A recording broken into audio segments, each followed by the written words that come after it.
that was beautiful. I can promise you that you're going to be seeing more of God's will, both here, online, and it's just beautiful to see. God's will got me emotional, but now I wouldn't cry. We're switching gears now. We're talking about empowering women that mean business, and we have joining us on the program, editor-in-chief, She Means Business magazine, Datari. Ladejo, she's ready with us, by the way. Good morning, and welcome to the program. Good morning. Thank you for having me here. I know you probably got emotional as well, listening to God's will and what he said. But, you know, I was reading your profile. You studied law. You have a background in international dispute resolution. I mean, we need you now with Iran, Israel, and the U.S. I don't know if you're offering to help, but it just speaks to what you can do, man or woman, if you put your mind to it. And now you're trying to even push this further with, you know, She Means Business. We hear that a lot. It's almost like a nice to have, a nice to say, you know, women mean business, women doing great things. But then when you come to the reality, you don't see as much. It's better than it was before, but you still don't see as much. We've not moved the needle politically.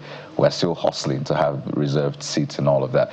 So how do we move this from a nice to have, a nice to say, to reality? It's a very good question. So essentially, with She Means Business, it's all about a posture, a mindset, and we believe that this is how you can actually empower women. So She Means Business is a publication, an ecosystem that's centered on business intelligence. So the difference between business intelligence and just inspiring stories is business intelligence shows you how to actually repeat the frameworks. It gives you strategies, it gives you more than just information. So information tells you this is what I've done, but then intelligence shows you this is how you can do it as well.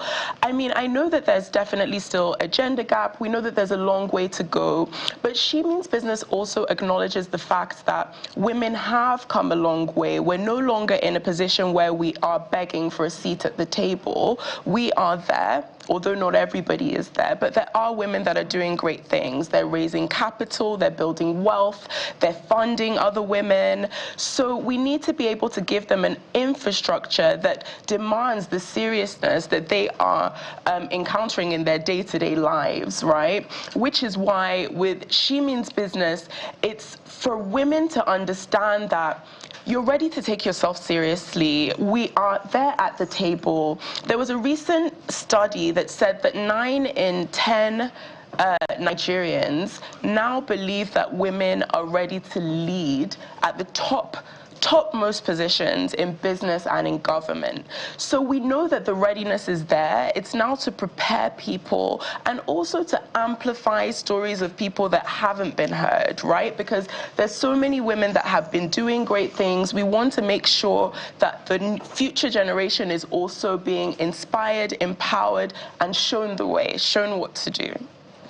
Well, when you say that we're already at the table, we need more numbers of women that should be at the table. And I believe that's the work that they're doing now. But you're talking about business intelligence and how to get those numbers up.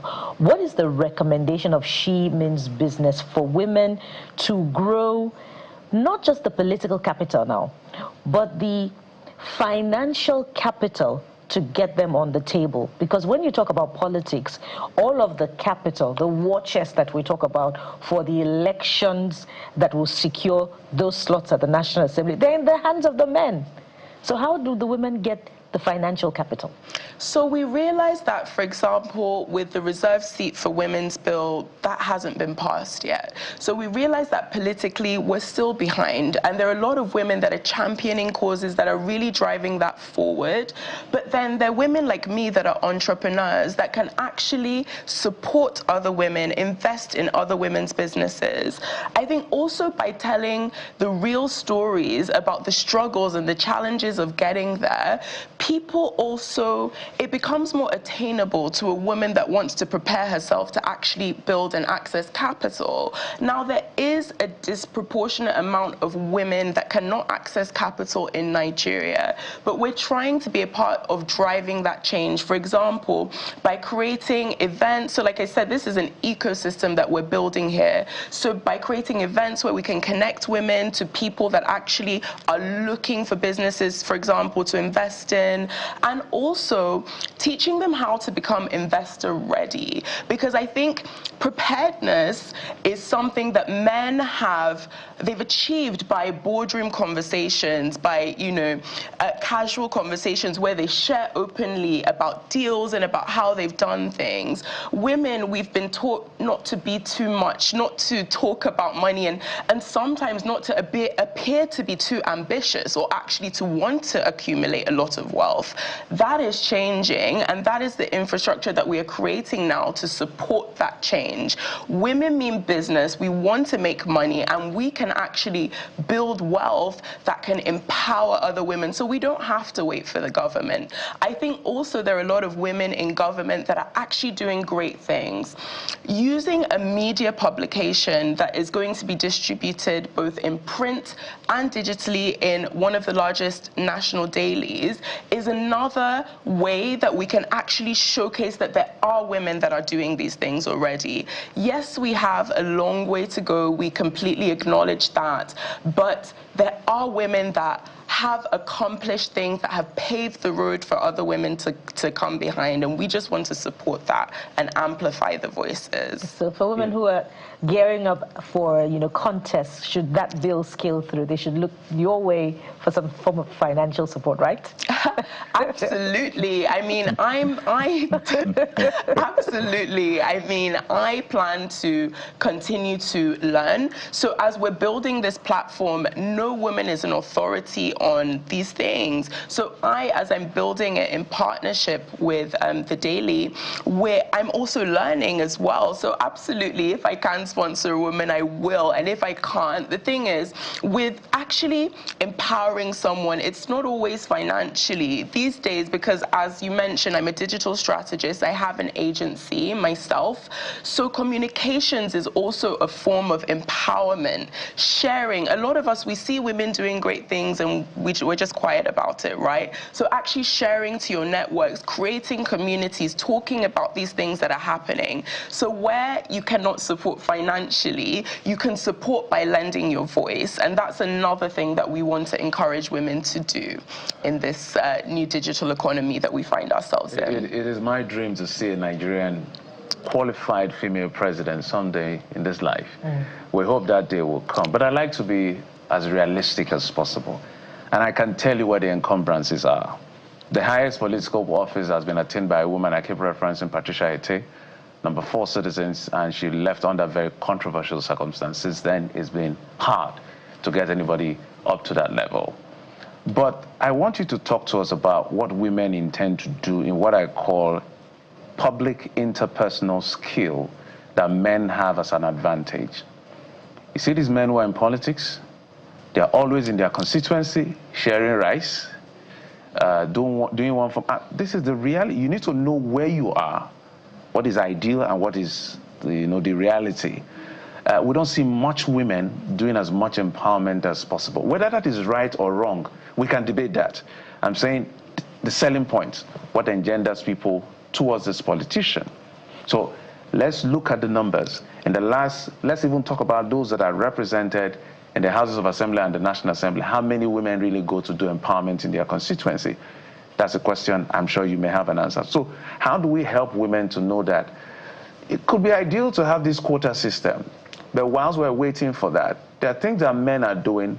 If you have a bit of means, how do we help you to do it, if you get my drift?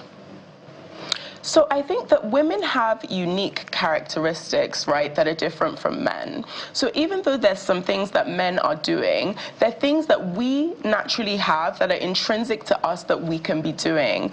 Women are natural storytellers. Women are naturally, and I know I'll get to the point about rice, because I'm sure you're thinking rice and stories.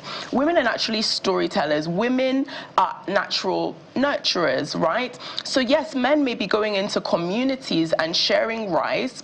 We would definitely, so one thing that I'm very big on is male allies. A lot of men have empowered and are willing to support women in what they're doing. So yes, a lot of women are doing similar things, so going out and engaging communities, but are these stories being amplified? That is what we serve to do. Now, also, when you go into these communities, as women, we have a superpower. We can take things a step further, because we're not just going to share the rice and say, okay, vote for me and go. We'll ask them what's going on, you know, okay, when was the last time that this was fixed in your communities? We're nurturers. We want to actually see sustainable growth. A lot of women are actually engaging in this way, but they haven't been taught to amplify their actions. They've been taught to be quiet. They've been taught to not make their voice too loud. So this is why institutions such as the media can support these women to not just do these things in the shadows, to bring them to the light. You know, the reason I put that up is because they feel that women don't give money. Pardon? Women don't give money. Women hold back. Here's what we'll do. I know you want to respond to that. We'll talk about this after the show, but it's been a pleasure. Just putting the reality on ground based on the political scenario we have in Nigeria. Do you understand? Okay. Right. So women do give money. Women invest. It's not transactional. Okay. So investment is different from a trade by barter. Let me give you money and vote. A lot of women are investing, and there is data to buttress this point. They're investing in communities, they're building, they're giving back. But like I said, if it's not amplified in this day and age in the digital economy, it's almost like it didn't happen. So that is what we serve. This platform serves to address. Datari Ladejo, Editor-in-Chief, She Means Business magazine. Obviously, you mean business, and we hope we can infect more women with this. Thank you for your time. Wish you the very best. Thank you so much. Thank you. We'll take a moment now. When we return, we have more Nigerians doing great stuff. You meet one of them in a moment. Stay with us.